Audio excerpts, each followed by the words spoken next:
Access granted. Greetings, peoples.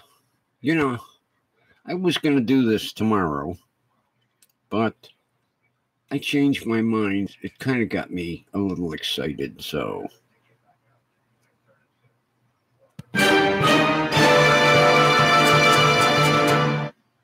Viewer discretion is advised. Somebody call security. Let's get started.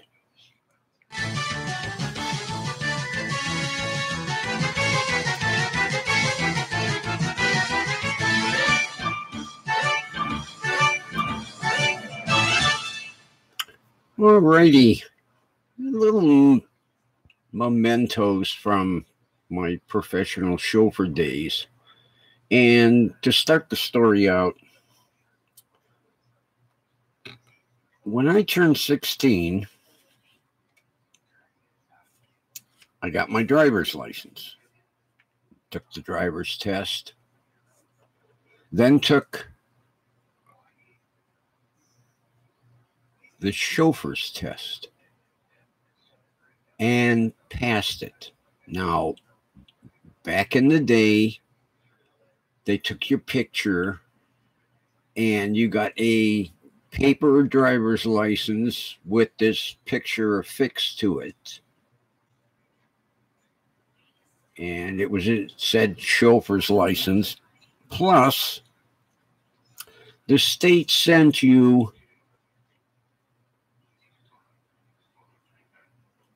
a badge. At 16, at that time in Ohio, I was the youngest chauffeur. And there is my chauffeur's badge to prove it, which a lot of people don't know. Okay. Don't ask me why at 16 I got a chauffeur's license, but a couple weeks later I got my motorcycle license. So I had the whole 9 yards. I was one of these, I wanted everything, okay? All right. Took several years before the thought entered my mind to actually make use of that chauffeur's license. I happened to run into a friend of mine who worked for a limousine service, and at that time they were hiring. So basically they were so strapped for chauffeurs.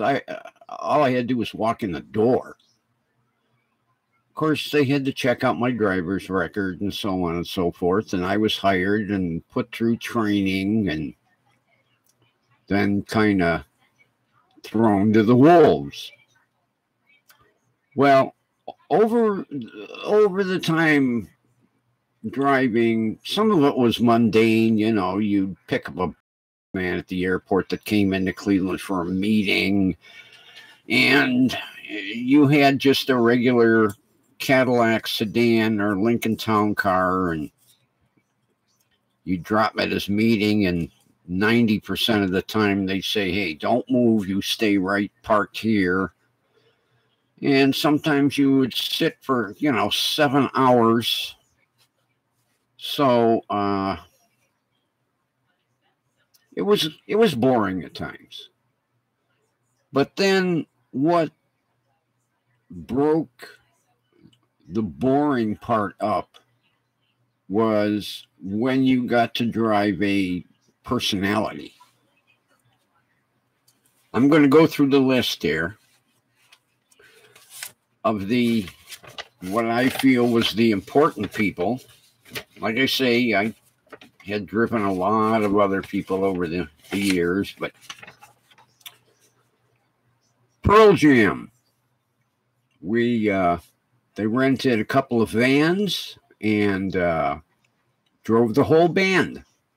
And I was lucky enough to have most of the band, and the other two guys had the crew. They were performing out at Blossom, and the neat thing was when they left, we had to have the vans ready to go, running, doors open. They ran off the stage, jumped into the vans, and we had sheriff's escort, lights and siren, out of the venue all the way to Interstate 77, and then down 77 to their exit to the Akron-Canton Airport where they had their private jet parked. That was cool. That was one of the cool parts. All right, another one. I had Dana Delaney. She was a star in China Beach, if everybody remembers China Beach. She was also the voice of Lois Lane in the Superman movie.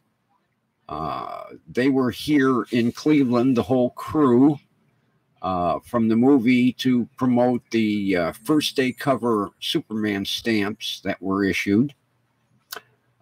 Joan London, if everybody remembers Joan London.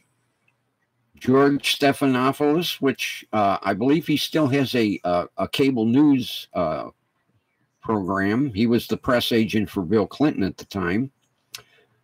Jack Kemp, who was the HUD secretary to Ronald Reagan. Kirby Puckett, he was a former Minnesota Twins player. He was in promoting diabetes because he had been diagnosed with type 1 and he was losing his eyesight. Brian Giles, he was a former Cleveland Indian. Bob Costas, which I will elaborate on that in a little bit. Joe Morgan, that will fall into the elaboration. MC Hammer, if everybody remembers MC Hammer, I had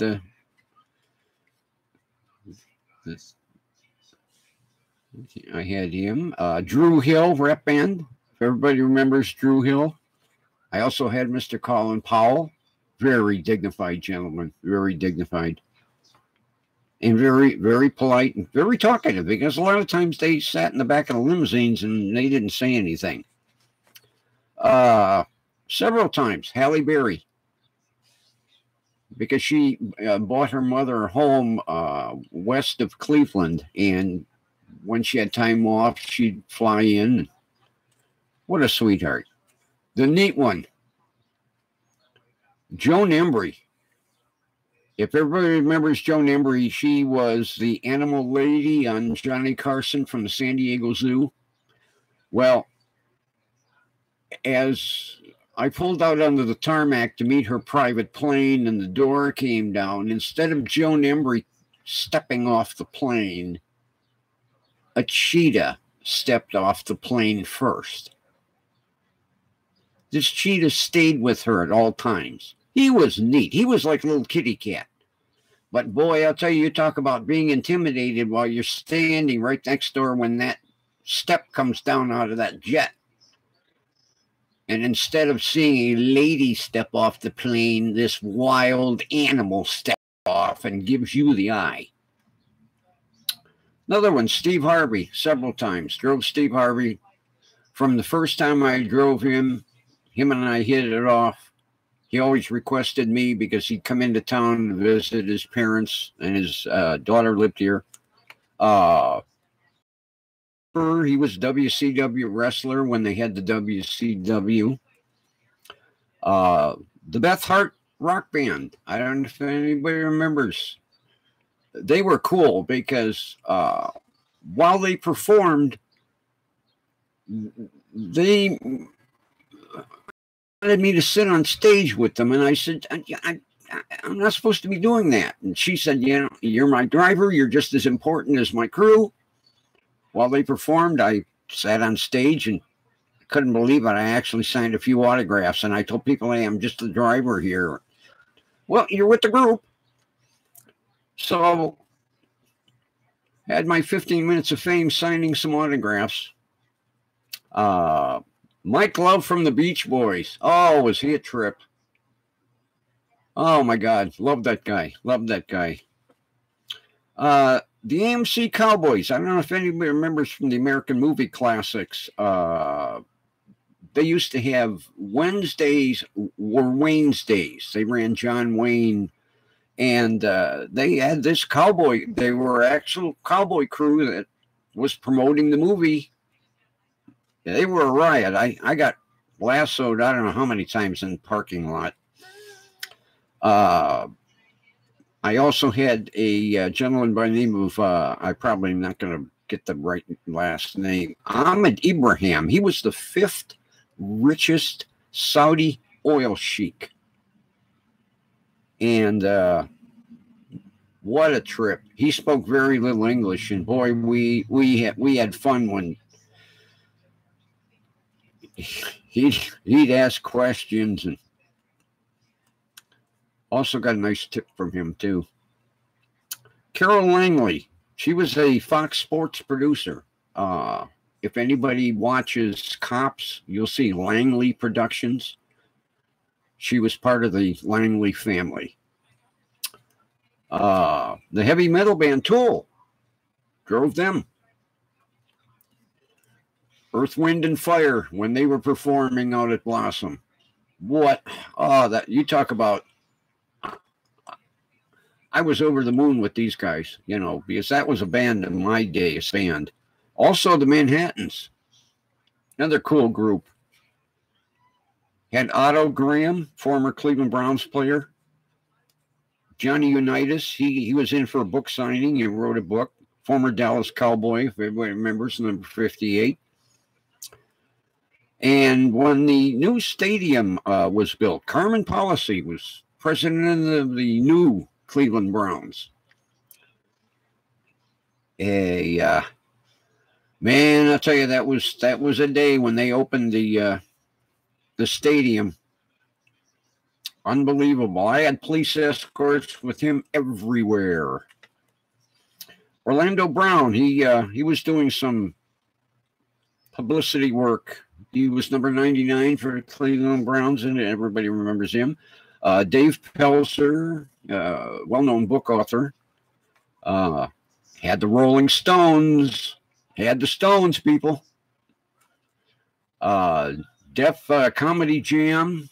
Oh, my God. I don't know how many times I almost had bladder leakage from these guys. They were crazy. I had the youth cast from the Sound of Music. Maxwell, if everybody remembers him. And Stars on Ice. Drove the owner and the staff from the LA Lakers. Dante Lavelli, which was a pretty famous Cleveland Brown. And Lou the Toe Groza. What a list, huh, peoples? And these were the ones that really stuck out in my mind. Now, when we mentioned Bob Costas and Joe Morgan, this here was my pass. He invited me up to the announcer's booth because I had never seen, at that time, Jacobs Field. And he said, well, you're going to see Jacobs Field, and I'll tell you what, there ain't no better place to see Jacobs Field or Progressive Field now than from the announcer's booth. And to get treated like part of the group. Oh, God, I got fed, and I was treated like a dignitary. There's my crew pass from Maxwell, live. There's my crew pass from Pearl Jam. There's my all-access pass from Def Comedy Jam. There's my 1999 WCW Wrestling full access pass. They also came back in 2000. There's my pass. And peoples, when I said I drove Tool, I drove them to the 98 Ozfest at the Akron Rubber Bowl, and boy, was that insanity.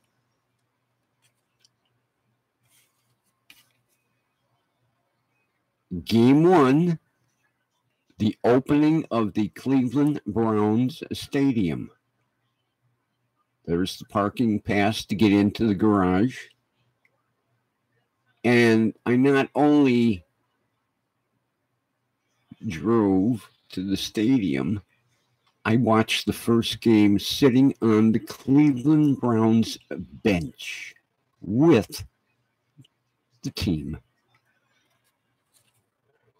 And last but not least, my VIP pass to the Bubba Baker Taste of the NFL. Those were the days, people. I know this ran long, but you know, while it was fresh in my mind, I couldn't wait till tomorrow. I just had to share it with you. Unfortunately, you know, those days are gone and you don't really appreciate them, but some wonderful memories. Some wonderful memories. All right, that's it. I'm out of here. I'll chat with you tomorrow. I don't think I'll have anything as exciting, but here we go.